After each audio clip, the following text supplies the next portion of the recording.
Before the opening bell, U.S. indices, they closed down on Tuesday, pressured by shares in banks, energy, household, and personal product sectors. While on the economic docket, housing starts, they declined to 891,000 on the month in April. This from a revised 1.27 million in March. This all as 79% of S&P 500 constituents traded lower or unchanged yesterday.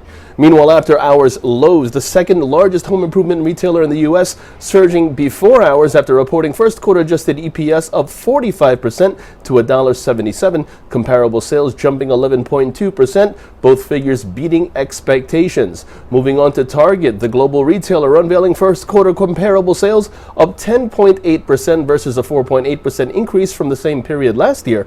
Digital sales jumping, but the company saw an added increase in labor expenses and fewer sales of high-margin items. And also, Johnson & Johnson in the headlines, this after announcing the discontinuation of talc-based Johnson's baby powder in the United States and in Canada.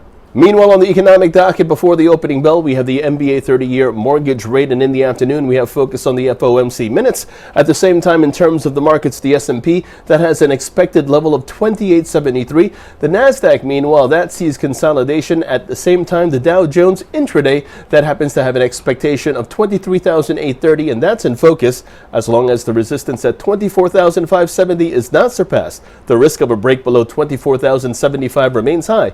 Short positions below 24,570 are favored, with targets at 24,075 and 23,830 in extension.